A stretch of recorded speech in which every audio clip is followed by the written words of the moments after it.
One. Hello, everyone. Thanks for joining us yet again for another interview spotlight for ChiBizHub, another business resource provider, the SBDC at the Puerto Rican Cultural Center. We're really excited to have Emmanuel with us today to share all about this brand new SBDC. I mean, it's been a couple of months, but due to COVID, everything's kind of barely aligning. So we're really excited to share with you, yet another business resource provider on the hub here for you, the small business owner and entrepreneur in the Chicago area. So thank you again, Emmanuel, for being with us today. We have a couple of questions just so you all get to know a little bit more about Emmanuel and the SBDC at the Puerto Rican Cultural Center. To kick us off, Emmanuel, please introduce yourself and share a little bit about your role at the SBDC at the Puerto Rican Cultural Center. For sure. Well, first of all, thank you so much for having me.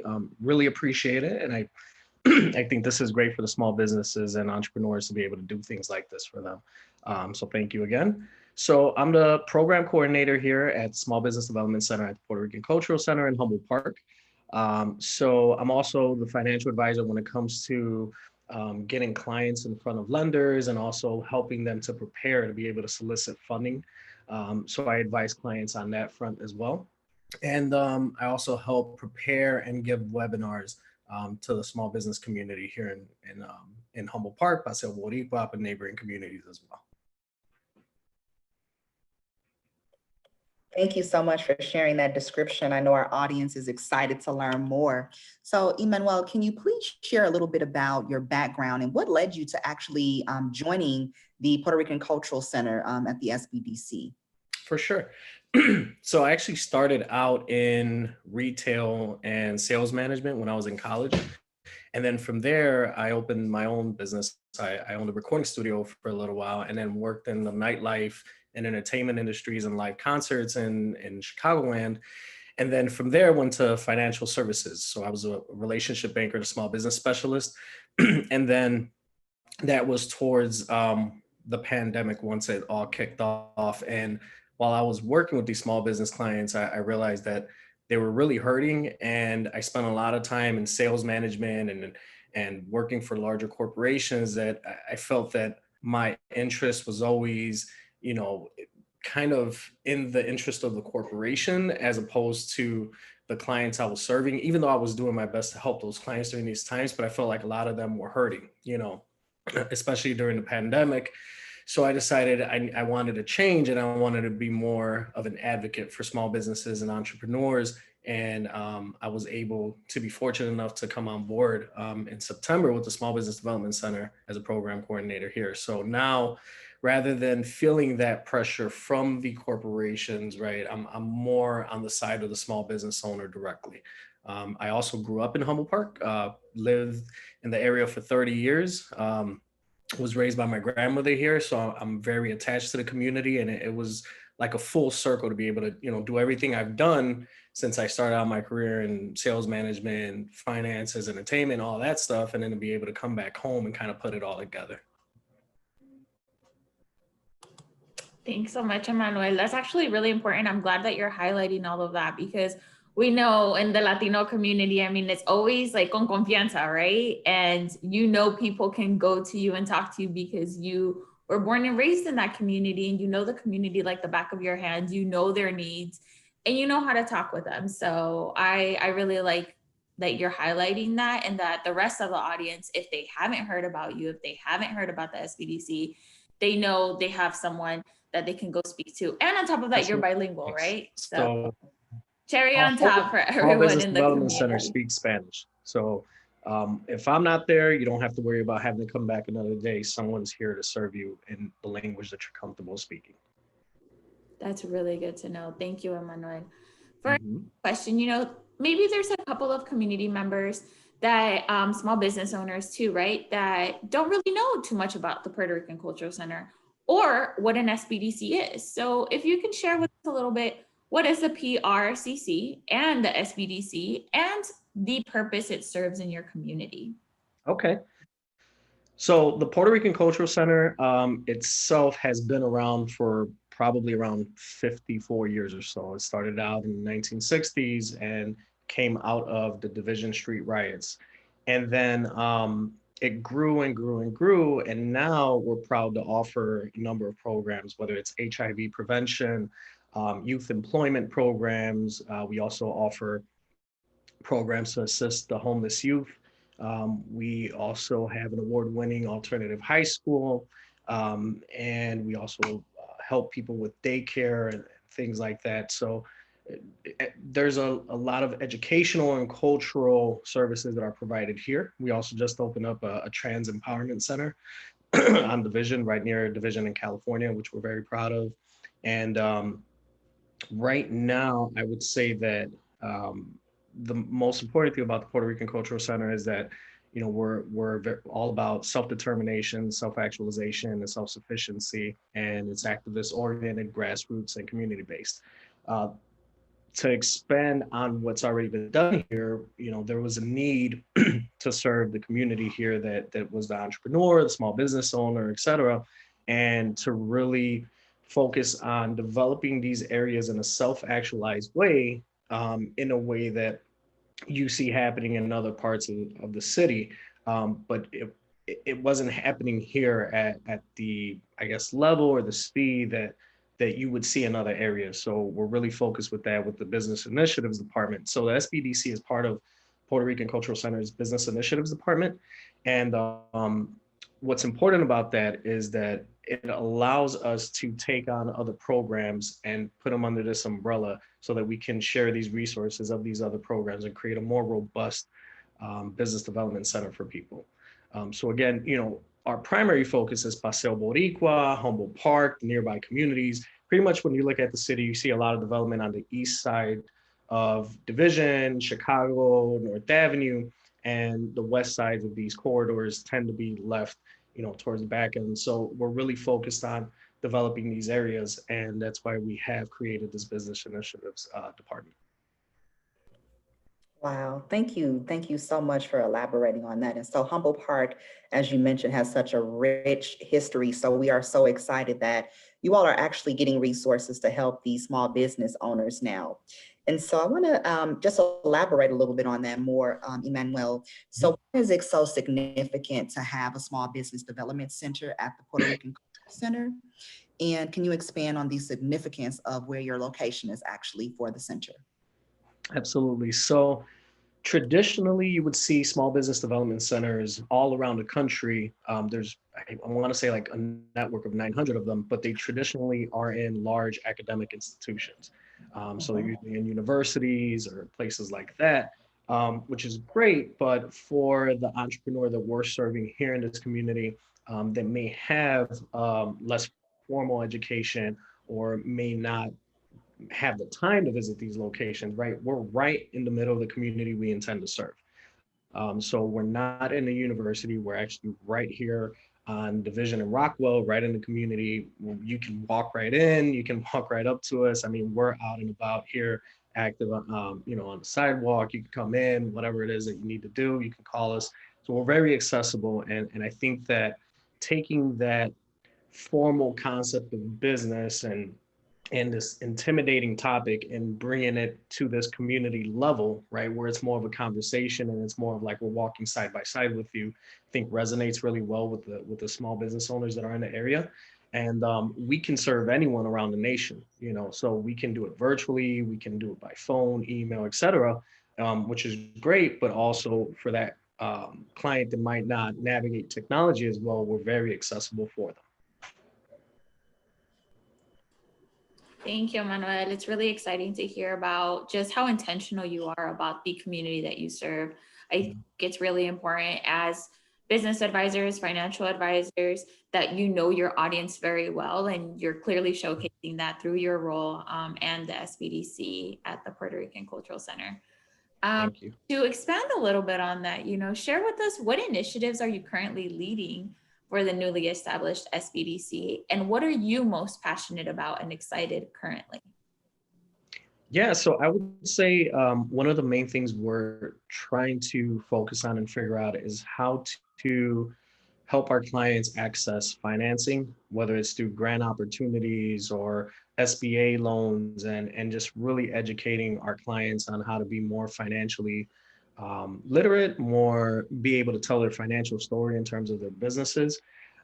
We also help startups get started with our Wepa Mercado del Pueblo, which is a pop-up that's on Division Street, and people were able to set up their tables and tents and sell whatever it was that they were selling. But now we're actually going to move that inside into a physical location, and that's going to have a soft opening on November 14th. And we're actually going to do it inside through the winter season. So that's exciting because the place is being renovated now.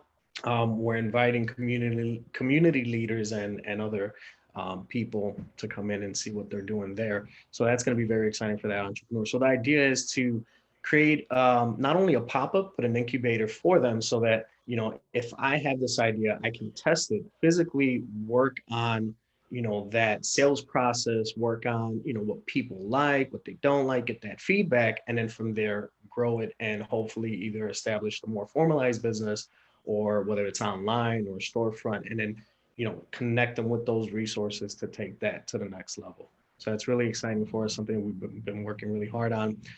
There's also going to be some new programs coming in. So the Business Initiatives Department is made up of the SPDC, the NBDC, which is named the Chicago's, the city's version of like an SBDC, right? And then we were just awarded the regional business center from BACP.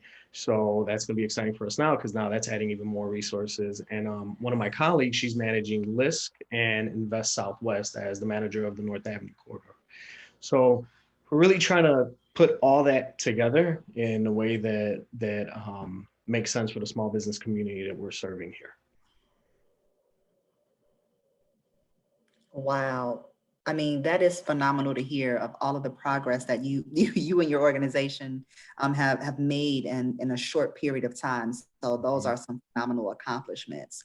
Now, I know that you have spent a lot of time working with small business owners, and you've mentioned some things about funding and financing, and we know that COVID-19 has sort of uncovered a lot with the small business community. So what have you found to be most challenging for the businesses that you are currently working with? Mm-hmm. I would say that entrepreneurs have a very hard time finding that seed funding or that startup funding that they need, even if it's in small amounts. So what I've been doing is trying to reach out to financial institutions that either have an entrepreneurial program or some sort of some educational program, anything that would get entrepreneurs into some sort of a track to be able to get funding, whether they have to take classes or go through something like that. We've actually partnered with Sunshine Enterprises to provide entrepreneurial education to people in the community. So if you're thinking about starting a business idea, or if you're already in business but you need a little bit more fine tuning, you can go ahead and take be a part of that program. But I find it challenging to take that entrepreneur and kind of formalize that idea, right? Like get them to write a business plan, get them to think about their financial literacy. So we have these resources that we're reaching out to try to create some, I guess, more accessible way of communicating that formal business language to them, right? And then on the established side, so like an established business, we find that you can be in business 10, 15, 20 years, but they don't have balance sheets, they don't have income statements, cash flow statements, and their accountants, they don't account, they just do taxes, right? They're more like tax preparers. So now it's getting these established businesses in a more formal, to organize in a more formal way so that they have financials ready, projections, all that good stuff when they go into a lending meeting, to be able to tell their financial story to these lenders. So it's actually surprising to see that businesses have been around for a number of years and are pretty much successful, but they don't have their financials in order to be able to approach a lender. So that's been challenging as well. Thanks for sharing that, Emmanuel. I feel like that's such a common story, I think, around, I mean, even when you talk about like Pilsen or Little Village, just the small business owners within our community just kind of really needing that help, right? And I know Kendra and I have tried to tackle that ourselves by hosting webinars that talk exactly about that, because at the end of the day, what's important is that if you want to qualify for all of these loans or even grants, like you need to have all of this prepared, right? So it's great that you're focusing on that. Again, just another way that you're being intentional about understanding the needs of your community, and this is how you're helping them out, right? So Yeah. I want to make sure to have an opportunity before we close out, that one, you kind of share any words of advice for our entrepreneurs and business owners during this time, and then how can our audience connect with you after this? For sure. So for the new entrepreneur, one thing I like to tell people is like, everyone wants to be their own boss and have freedom and free time. And that's why they think they're going to be an entrepreneur, right? But I like to tell them, if you want freedom, get a 9 to 5 job, because at 5 o'clock, you can clock out and that's it. You're off the hook. But when you're an entrepreneur, I mean, once you clock in, you're clocked in until that business either succeeds or fail and beyond that. So if you're going to start a business, make sure you're good at what you're doing, you enjoy what you're doing. And if you're going to do it full time, like you're going to do the whole plunge and you're going to quit and you're going to quit your full time job and all that, make sure that it's something that, when times get really, really hard, you're going to wake up early to fight for, you're going to stay up late to fight for, because again, you can't clock out at 5 o'clock. This is your baby. And just like you wouldn't leave your baby unattended, you wouldn't leave your newborn unattended. I mean, it's the exact same thing. So if you're thinking you're going to just hit the ground running with freedom and you're going to do this and that, it's not going to happen. So if that's the case, maybe you're not ready yet. Do it on the side, test the market, start taking advantage of pop-ups in the area, for example, like Wet Buy and other, community pop-ups that are all around Chicago, and start there. For the established business owner, I don't care if you've been in business 30 years, 20 years, 30 days, have your financial story ready to go, have your documents ready, have your balance sheet, income statement, cash flow statement ready to go at least quarterly. If you're highly transactional, like a restaurant or a store or something like that, I'd recommend doing it monthly. But if you have an accountant that has never suggested that to you, or all they do is prepare your taxes, consider looking for an accountant that does prepare those statements for you. And it might be, cost you some money, and you might have to pay them monthly for it or whatever it is, but it's going to pay off when those opportunities come if you're prepared. And the biggest thing is, for grants, like you mentioned, for reimbursement programs, anything like that, you do have to submit financials for that. And the more prepared you are ahead of time, the quicker the process will be for you. And then as far as how you can find us, or get in contact with us, I have the phone number here. Hold on one second. I don't have it memorized. Shame on me. But the phone number to the office is 773-698-7233.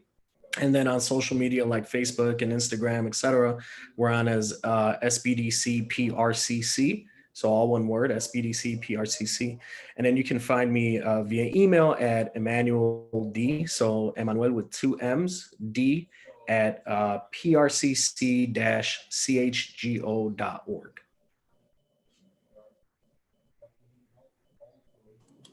Awesome. Well, thank you so much, Emmanuel, for being here today. We really appreciate it, because now our audience knows of yet another resource for them. Mm-hmm. So thank you for that. And I hope everyone else, in case you missed anything of what he shared today on how to get in contact, we will make sure to include this in all of the captions, and we will be sharing this across all social media platforms as well at ChiBizHub. So thank you again for joining us today. Thank you to my colleague Kendra for being here today, because yet another interview for our community to see and know. Thank you. Thank you guys so much for having us. And we're prepared to help you with whatever you need from either starting your business or expanding it. So please reach out. We're here to help.